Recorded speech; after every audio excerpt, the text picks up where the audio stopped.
The Church of the Eternal Void was an extremist religious organisation formed around 3304 in the Bubble. During the rising tension between the Thargoids and the discovery of the Guardian Tomb worlds out beyond human-controlled space, a number of fringe groups established themselves within the hustle and bustle of human society. Some of these groups, although believing that the destruction of mankind was imminent, were on the whole pacifist in their actions. One exception to this was the Church of the Eternal Void, who in their short time of existence murdered and tormented others who they deemed to be blasphemous of their beliefs.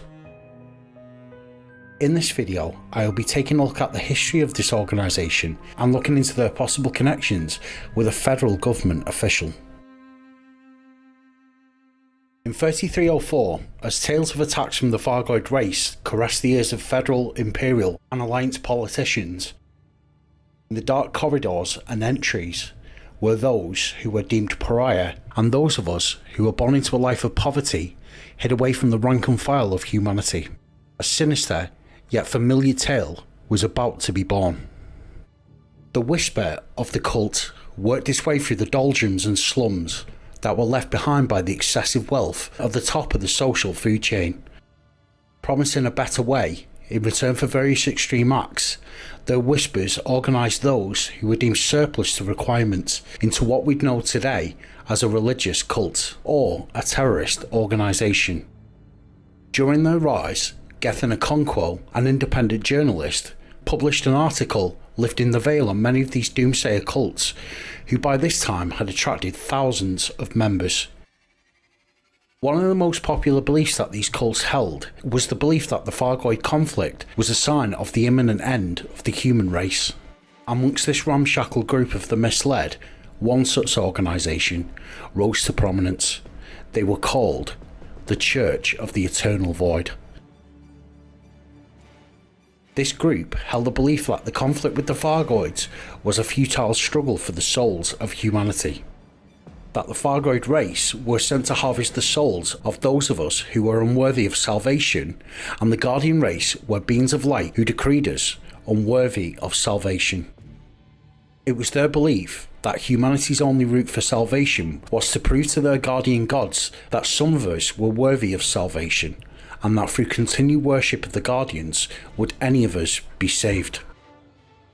Okonkwo went on in his article to theorise that as long as the uncertainty born through the Thargoid conflict continued, then so shall these cults continue to thrive. Later on in the year of 3304, the Church of the Eternal Void started to denounce a rival group.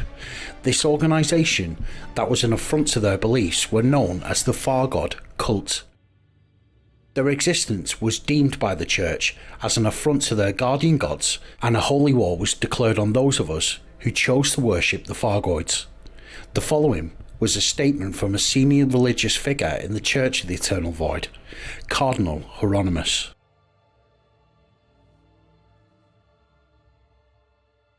Due to a rising public phobia towards the Thargoid race, this statement garnered massive support amongst those who seen the Thargoids and this new cult as a threat to humanity.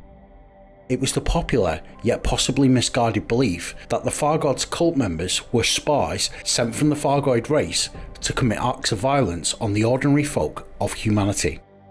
Despite reminders from local officials and police forces that the Thargoid cult was a legally recognised religion, and they were pacifist in nature, the pews of the Church of the Eternal Void had become swollen with members, and in the coming months, it became apparent that some of this flock would have violent intentions on those they deemed heretical.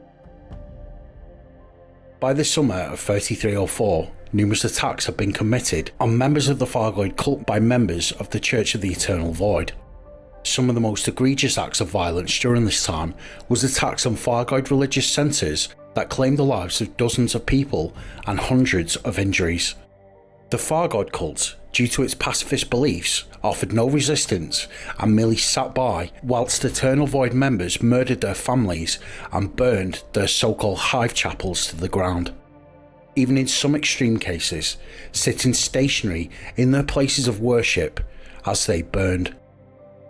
The now apparent leader of the Church of the Eternal Void, Cardinal Hieronymus, stated, and I quote, "Our loyal followers are performing the Guardian's righteous work. Those of us who serve the Fargoid demons are demons themselves, and we must cast them out with fire and fury." Despite pleas from local politicians for police forces to crack down on these acts of murder, local security forces were slow to respond, and during this period few meaningful arrests were made. As these acts of violence continued and the death toll began to increase, local political and security was pressured by central authority to enact meaningful intervention against this violence, as pictures of these grotesque attacks were played out on interstellar news networks. Towards the end of the summer of 3304, the Church of the Eternal Void was declared illegal, and their leaders were swept up by federal police snatch squads, who were charged with inciting violence against the Fargod cult. Local councillor Quindamico declared, and I quote, "All citizens have the freedom to practice any religion they choose, provided that religion does not sanction homicide. Authorities have made the right move to prevent further bloodshed." The news that the Church of the Eternal Void was now a terrorist illegal organisation was not met with universal praise. Juanita Bishop, who attempted to claim a place in federal Congress based on stoking up xenophobia and intolerance in order to claim her place, was critical of the move by federal authorities. She stated, and I quote, "So the sick Fargoid lovers can walk free, while those with the courage to oppose them are put behind bars. It's the traitors who worship the enemy that should be illegal. This perversion of justice will backfire on us, mark my words." It was later thought that Juanita Bishop, after her unsuccessful run in Congress, would account for these words, as they also incited violence against legally sanctioned religious groups. She faded into obscurity, mainly due to investigations into the Fargod cult coming back, with the revelation that this cult, although somewhat unhinged, was not dangerous and was in fact not working with the Fargoids in any way. As financial backing was pulled from under their feet and the group was declared a terrorist organisation, the Church of the Eternal Void would not continue in the form and size it had become, and faded into the annals of history as the years draw to a close.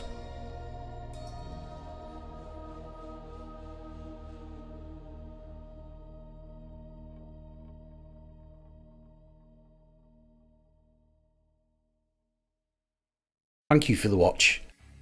I would like to thank the official members of the channel: David Gate, Ashoka Aslatano, Ministry of Magic Department of Mysteries, Patrick Green, the Wandering Reapers gaming community, and Commander Omega88. I would also like to thank Alex Simming for choosing to back the channel via Ko-fi. If you would like to back the channel in this way and get some exclusive videos, including an extended version of this one, please follow the membership options below or in the homepage of the channel. If you would like to leave a one-off tip to back the channel, then follow the Ko-fi link below.